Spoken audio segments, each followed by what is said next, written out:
तुमचा नवरा जिवंत आहे. कुठे ते? कुठल्या हॉस्पिटलमध्ये? म्हणजे मी आता तिथे जाऊन? हॉस्पिटलमध्ये? मी कुठे म्हटलं ते हॉस्पिटलमध्ये? म्हणजे कोल्हापूरच्या बाहेर एका मित्राच्या बंगल्यावर मजा मारतोय तुमचा नवरा. हे बघ मनू, हे बघ, मला मान्य आहे की सत्यजितराव जे काही वागले, त्यांनी जे काही केलं ते थोडंसं न पटण्यासारखंच आहे. पण थोडं न पटण्यासारखं? काका, मला कमाल वाटते तुझी. हे बघ मनू, मी जे काय बोलते ते तुला पटणार नाही कदाचित, पण तू शांतपणे जर विचार केलास ना तर. शांतपणे विचार करण्याच्या परिस्थितीत मी राहिले असं वाटतं का तुला? हे बघ, सत्यजितरावांनी जे काही केलं ते त्यांचं प्रेम होतं म्हणून. प्रेम? याला प्रेम नाही म्हणत काका. आपल्याला जे हवंय, जसं हवंय ते कुठल्याही थराला जाऊन मिळवायचं, याला प्रेम नाही म्हणत. आणि प्लीज तू त्यांचं समर्थन करू नकोस, नाहीतर भांडण होईल आपल्यात. होऊ दे आपलं भांडण, पण ही गोष्ट तितकीच खरी आहे की ज्या वेळेला सत्यजितरावांचा अपघात झाला होता तेव्हा तुझं त्यांच्याबद्दल असलेलं प्रेम ते संपलंय आता. फार 16 मुळा झालाय आता.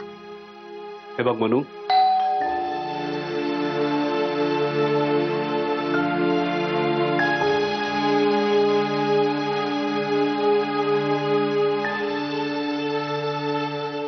सन्नीताई, तुम्ही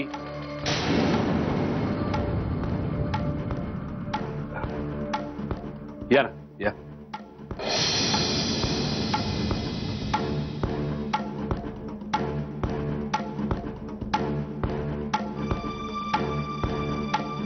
मंजिरी, मंजिरी, मला बोलायचंय तुझ्याशी. तुम्हाला काय बोलायचंय ते ठाऊक आहे मला, पण माझी ऐकून घेण्याची शक्ती संपली आता खरंच. मी आत आहे, मला काम आहे जरा, मी येतो. मंजिरी, तुझा सगळा राग, संताप, सगळा उद्वेग मान्यच आहे मला. फक्त एवढंच आहे बाळा की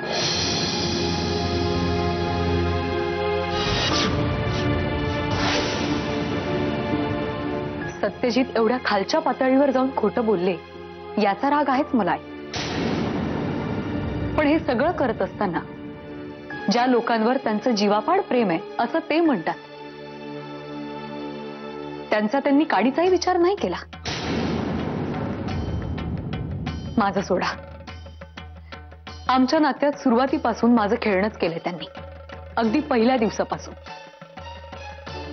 पण बाकीच्यांचं काय? एवढं मोठं खोटं बोलत असताना आपल्या अपघाताची बातमी घरात कळल्यानंतर आईचं काय होईल, आजीचं काय होईल, आत्याचं काय होईल याचा त्यांनी साधा विचारही नाही केला. घरात एक गरोदर बाई आहे, तिच्या जीवावर केवढं मोठं ओझं येऊन पडेल याचा विचार नाही आला त्यांच्या मनात. गौरांग, मंजुषाताई, अगदी कुणाचाच विचार नाही आला त्यांच्या मनात. या सगळ्यांचाच सोडा, पण तुमचं काय?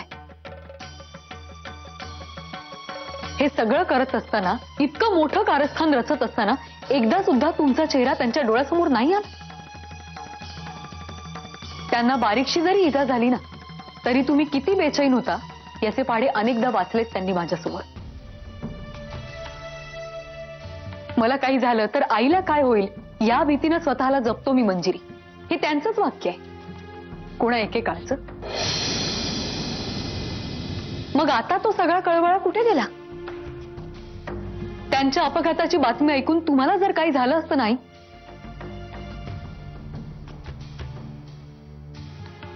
त्यांना बाकी सगळं माफ आहे आई, पण त्यांनी तुमच्या जीवाशी खेळ केला आणि यासाठी मी त्यांना कधीच माफ नाही करू शकत, कधीच नाही. मंजिरी, पण आई प्लीज माझी समजूत काढण्याचा प्रयत्न नका करू. नाही, समजूत नाही काढत आहे.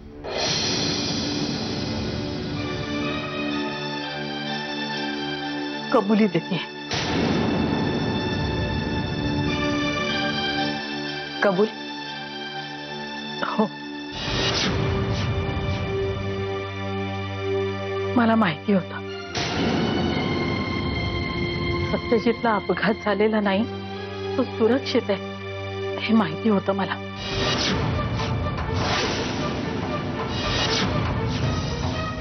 अगदी पहिल्यापासून मला हे सगळं माहिती होतं. मला विश्वासात घेऊनच सत्याने हे ठरवलं. सत्या इतकीच मी सुद्धा तुझी अपराधी आहे म्हणजे.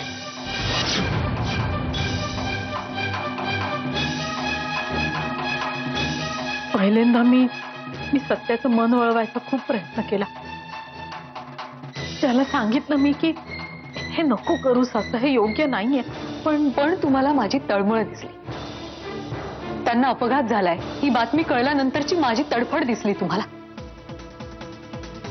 आणि मग तुम्ही म्हणालात योग्य नसलत म्हणून काय झालं. या मार्गाने आपल्या नतद्रष्ट सुनेला वठणीवर आणता येतंय ना, मग होऊ दे काय व्हायचं ते. तसं नाही मंजिरी, प्लीज नका बोलू तुम्ही काही. आणि जा तुम्ही. मंजिरी,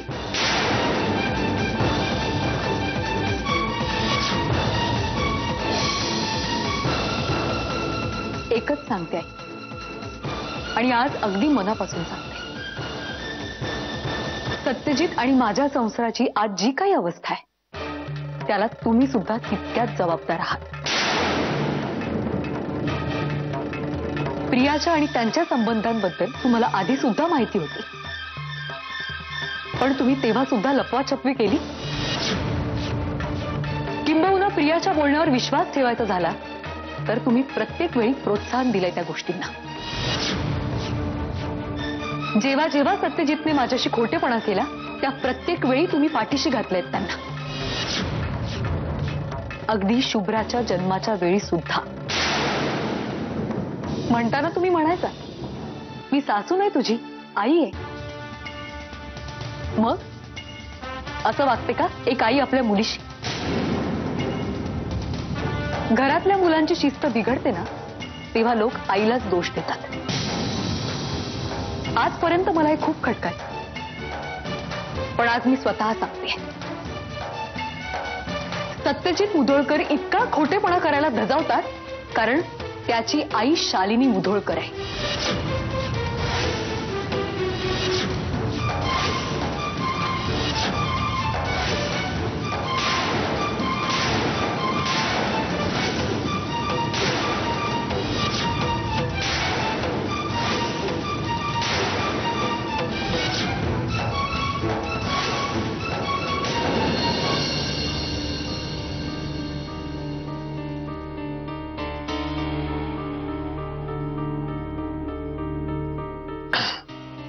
दादा कॉफी घेणार?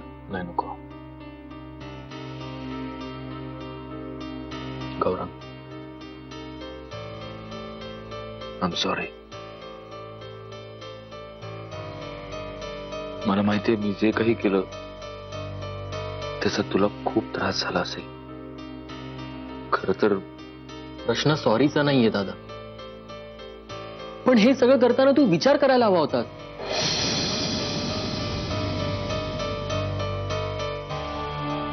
मला माहितीये की तुला असं बोलायचा हक्क नाहीये मला, पण काय भाऊ आहेस तू माझा.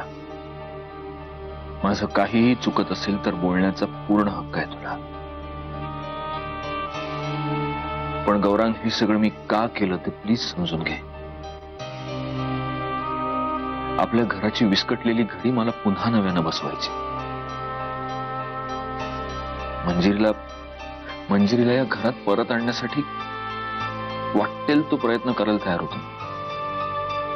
हो ते सगळं ठीक आहे, पण तसं झालं का? परिस्थिती आटोक्यात येण्याऐवजी जास्त हाताबाहेर गेली. या सगळ्या गोष्टी दरम्यान घरातले सगळे प्रचंड तणावाखाली होते. अरे आजी आत्या या सगळ्यांना हँडल करता करता मला नाकी नऊ आले होते. मला सुचतच नव्हतं काय करायचं. गौरंग, मला कळतंय मी इथे नसताना तुझ्यावर सगळ्याच गोष्टींचं खूप प्रेशर आलं असेल, म्हणूनच माफी मागतोय तुझी. दादा वहिनी घर सोडून गेल्यापासून घरात दुःखाचं वातावरण तर आहेच, पण दादा अरे तुझा ऍक्सिडेंट झाला हे कळल्यानंतर आम्हाला काही कळलंच नाही क्षणभर काय करायचं ते. सगळेजण प्रचंड टेन्स्ड होते आणि नेत्रा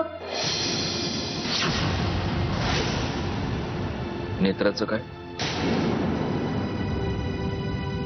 नाही, काही नाही. गौरांग, तुझा ऍक्सिडेंट झाल्याचं कळल्यावर नेत्राला प्रचंड मानसिक धक्का बसला. अरे क्षणभर तर मलाच कळेना काय करावं. तसाच तिला हॉस्पिटलमध्ये घेऊन गेलो. डॉक्टरांनी चेक केलं तेव्हा कळलं की तिचा बीपी हाय झाला होता. त्यांनी काळजी घ्यायला सांगितली. गौरांग, सॉरी. मला खरंच कल्पना नव्हती की असं काही होईल. हात जोडून माफी मागतो तुझी. I am sorry. दादा, तू हे काय करतोयस? अरे माफी कशाला? हे बघ, माझं फक्त एकच म्हणणं आहे की हे सगळं असं व्हायला नको होतं.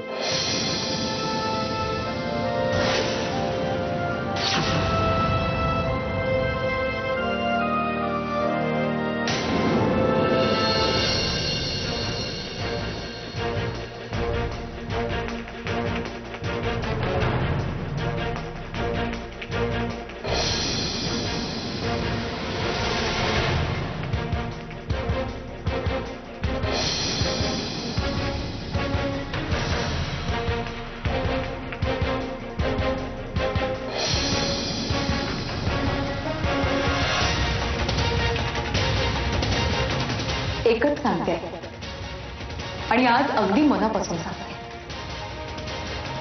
सत्यजित आणि माझ्या संसाराची आज जी काही अवस्था आहे त्याला तुम्ही सुद्धा तितक्याच जबाबदार आहात. प्रियाच्या आणि त्यांच्या संबंधांबद्दल तुम्हाला आधी सुद्धा माहिती होती, पण तुम्ही तेव्हा सुद्धा लपवाछपवी केली. किंबहुना प्रियाच्या बोलण्यावर विश्वास ठेवायचा झाला तर तुम्ही प्रत्येक वेळी प्रोत्साहन दिलंय त्या गोष्टींना.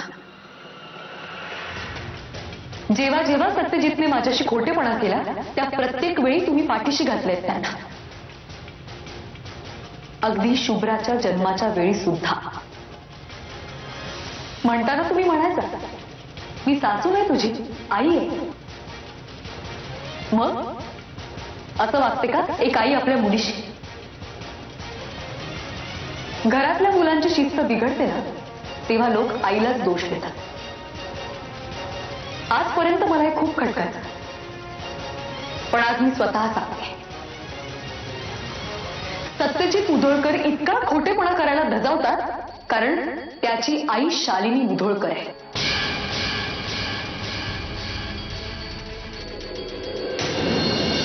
सत्या, कुठं निघालास? सरनाईकांकडे. सरनाईकांकडं? होय. नाही म्हणजे मला आत्ते मंजिरीला भेटायचंय, मला बोलायचंय तिच्याशी. दरवेळी माझ्या वागण्याचा फक्त चुकीचा अर्थ काढलाय तिनं. तिच्या मनातले हे समजे गैरसमज दूर करायला नको. मी हे समज का केलं याचं कारण तिला सांगायला नको का? माझी बाजू तिच्यासमोर मांडायला नको का? नाही तर इथून पुढे सुद्धा मलाच दुष्ण देत राहील. अरे मी काय म्हणत होते ते नाही, दरवेळेच आहे आत्ते. माझी तळमळ, माझा त्रास दिसतच नाही का तिला? अगं आता आणखीन किती इनवण्या करायच्या मी? मला ठाव आहे रे सत्या, पण हे तिला कळायला हवं ना. अरे त्यासाठीच तर वहिनी तिथं गेलीये. आई आई आई कुठे गेली?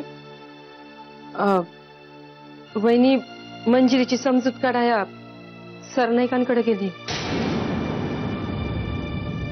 आता तिला बी राहवत नव्हतं सत्य, आणि हेच सांगायला मी आलते. पण आईला त्यांच्या घरी जायची काय गरज आहे? तुला काय वाटतं सत्या? फक्त तुझ्याच जीवाला त्रास होते? वहिनीच्या जीवाला बी लय घोर लागून राहिलाय. आपण बी या नाटकात सामील होतो ही गोष्ट लय तिच्या मनाला लागली. तिचं मन तिलाच खायला उठलंय. आत्ते, मी येतो जाऊ. अरे पण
दार बंद करून रस्ते प्रखोलीत.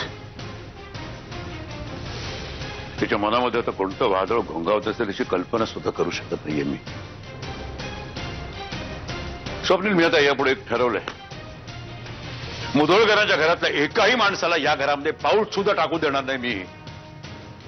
का म्हणून भावनिक त्रास सहन करायचं माझ्या मुलीनं?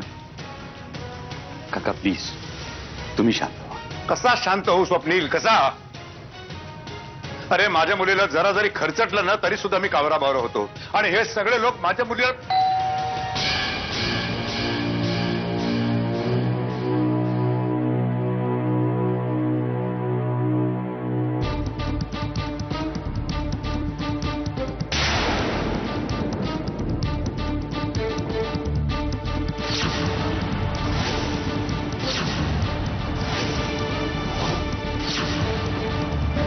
तुम्ही चालते व्हाय तुम्ही. माझ्या घरात पाऊल ठेवण्याची सुद्धा मी तुम्हाला परवानगी देत नाहीये. माझी आई इकडे आली. हो, आल्या त्या गेल्या. आता तुम्ही चालते व्हाल तर बरं होईल. मला बोलायचंय मंजिरीशी, भेटायचंय तिला. म्हणजे बोलण्यासारखं तर काहीही उरलेलं नाही. ते तुम्ही ठरवू शकत नाही. Get out.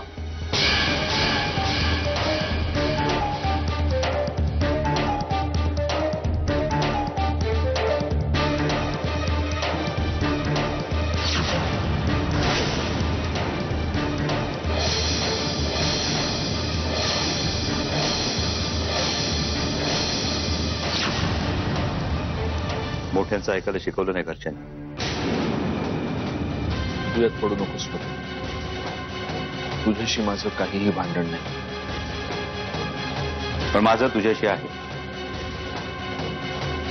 तुझ्यासारख्या खोटारड्या माणसाशी माझं भांडण आहे.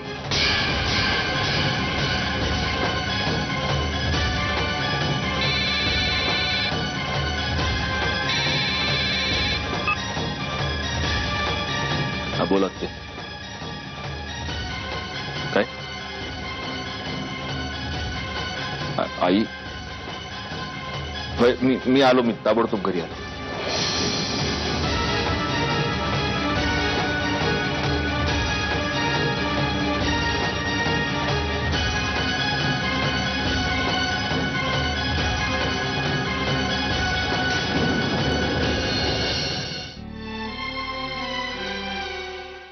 मावशी, बरं वाटतंय का आता? आणि तू अशी एकटीच कुठे गेली होतीस? विहंग, मावशी मंजिरी वहिनींना भेटायला गेल्या होत्या.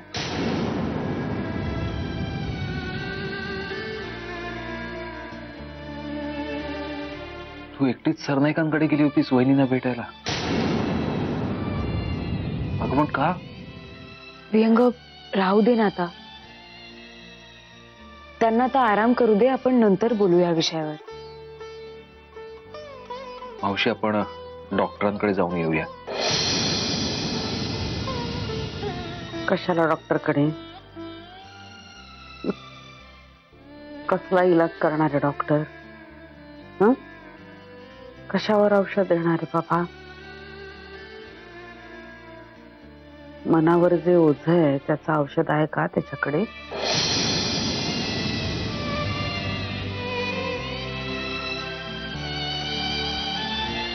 खरं आहे मंजिरी म्हणते. या खोटेपणाला मी जन्म दिला. माझ्यामुळे झालं सगळं.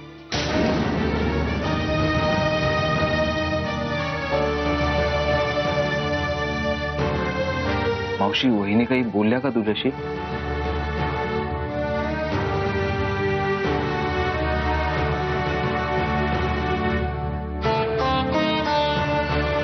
एकच सांगते आई, आणि आज अगदी मनापासून सांगते.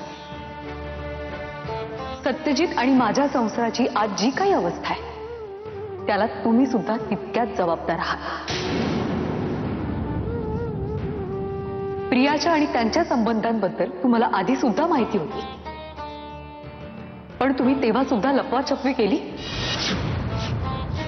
किंबहुना प्रियाच्या बोलण्यावर विश्वास ठेवायचा झाला तर तुम्ही प्रत्येक वेळी प्रोत्साहन दिलंय त्या गोष्टींना. जेव्हा जेव्हा सत्यजितने माझ्याशी खोटेपणा केला त्या प्रत्येक वेळी तुम्ही पाठीशी घातलेत त्यांना. अगदी शुभ्राच्या जन्माच्या वेळी सुद्धा. म्हणताना तुम्ही म्हणायचा मी सासू नाही तुझी, आई आहे. मग असं वागते का एक आई आपल्या मुलीशी? घरातल्या मुलांची शिस्त बिघडते ना तेव्हा लोक आईलाच दोष देतात. आजपर्यंत मला हे खूप खटकायचं, पण आज मी स्वतः सांगते, सत्यजित मुधोळकर इतका खोटेपणा करायला धजावतात कारण त्याची आई शालिनी मुधोळकर आहे.